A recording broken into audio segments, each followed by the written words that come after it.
We're really excited about the start of the season. We're kind of ready right now. We'll scrimmage, close scrimmage this weekend, and then start off on the 9th. Um, I think there's going to be a newness to the team. It's going to be very odd.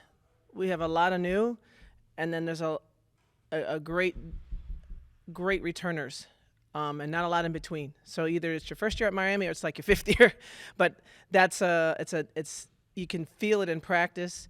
When we need energy and we need hype and we need freshness and people diving on the floor, we have that. When we need poise and confidence and calm and tight execution, we have that as well. So it's a great mix. Chemistry is probably as good as it's been in a long time. The newcomers have really blended in well. They're not afraid to challenge the upperclassmen, but they do it in a very respectful way, and the upperclassmen are certainly enjoying and loving the personalities that have been added to the team. So I feel really good about it. I don't know right now. I think my biggest challenge, honestly, and it's a good challenge, will be lineups.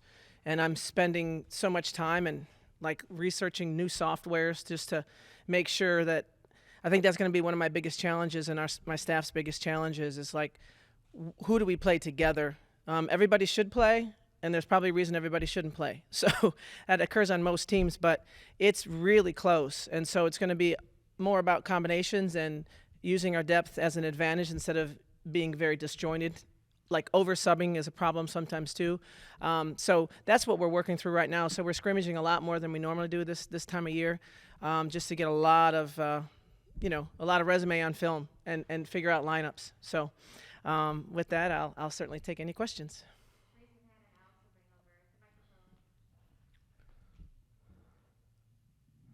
Hey, Katie, nice to see you in Hi. person.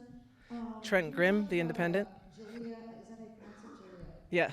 Julia Williams, I think you had mentioned before that she's incredibly fast, and Yeah. you consider her kind of like a gem that you found and got very close to home, Yeah. a little like Bebe in a way. Can you talk about what she brings, and is she even better than you thought when you were recruiting her? The first answer is yes, she's better than we thought when we were recruiting her, and she was very good, a very high level recruit for us. It's just sometimes you're not sure how they're going to transition in terms of using that athleticism and putting it in a system. Now, our system, obviously, we believe in pace and space. So she's definitely a pace and space type player. We don't run a lot of tight screens. We don't do a lot of tight space power stuff. We do like our athletes to have space. So that's helped her transition. But the crowd's going to love Julia. I mean, people will absolutely fall in love with how hard she plays, how fun she is. Already in her first, 2 months, she's got the imitation of Coach Meier down to a T and has enough confidence to pull it off whenever requested.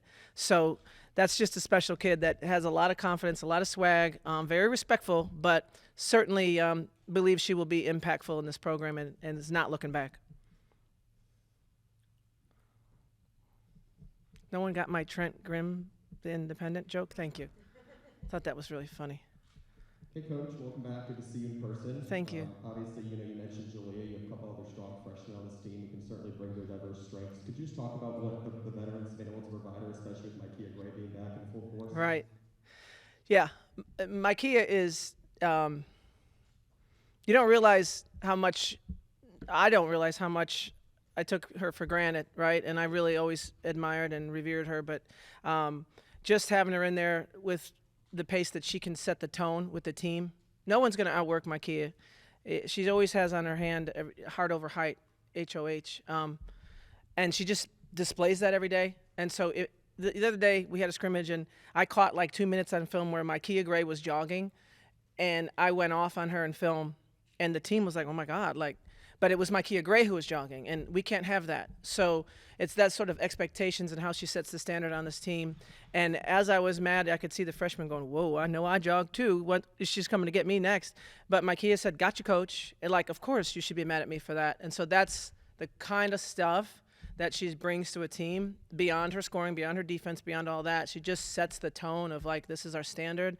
Don't you dare dip below it. And if you do, you expect to be addressed and fix it real quick. So special person and a very special player.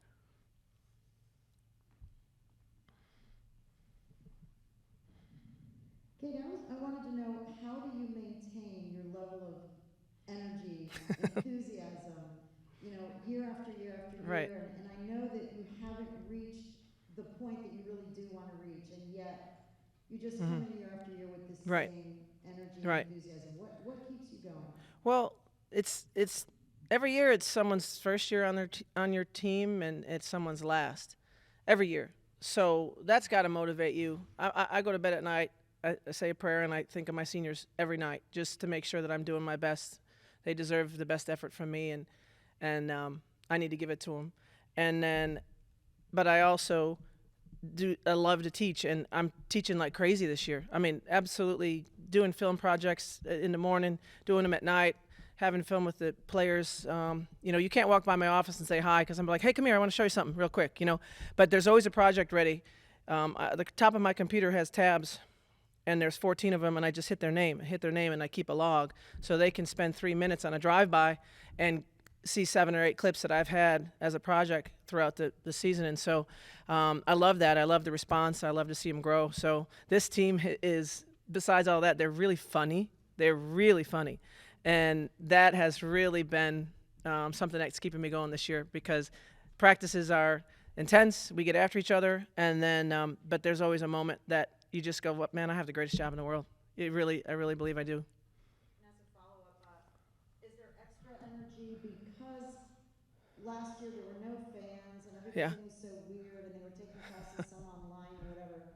Do you feel like maybe athletes everywhere this year in college are just so eager to get out there and Right. play and have fans and just have it be a little more normal? Yeah, I think for sure that I think for sure the certainty that just having, like, it was very hard, being honest, to set goals last year. We want to do this in conference. Well, at this time last year, were we going to play a conference? Like NCAA, 20 wins. I don't even know if we were going to play 20 games. So it was very hard to set them, and so there was a lot of murky execution of stuff, but not like really clear, defined, focused direction goals.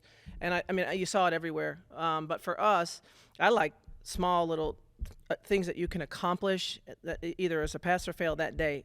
And so this particular team, I think we have lofty goals, but we actually are really just trying to keep it really, really narrow and really, really tight in our focus. And that the energy's been incredible. Hi, Coach. Hi. I wanted to ask about Destiny Harden. Last Yes. season, she was such a go-to player in the second half of Right. games last season. What impressed you about her so much about adjusting into games, and how confident are you about her going into this season?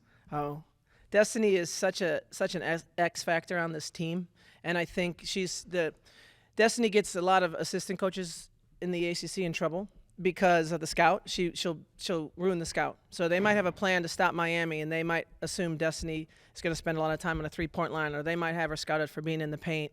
And Destiny can swing between positions. And so in the course of a game, I think Destiny's skill set is so versatile, and she's such a competitor. I mean, forget it all. If you rolled out a ball in a driveway and grew up in Elm Street, Wheaton, Illinois, and you had to pick 3 or pick 5, or you're going to pick Destiny Harden. You don't have to say, well, do I have a point guard? Do I have a forward? Do I have a center? You just know Destiny's a baller, and I'm going to take her. And she does that. She really that her psyche allows you to be very creative as a coach and do a lot of different things with her. So her shot chart is all over the place, which is a really good thing and a very hard thing to defend. Hey, Coach. So you talked about this a little bit. Chemistry on the court is just as important as off the court. Right. So we've seen players like Jasmine Roberts and Naomi Osaka bond with teammates through viral videos on TikTok. So I was wondering, what do you think and what you can say about the team chemistry and how that'll help you guys in this season?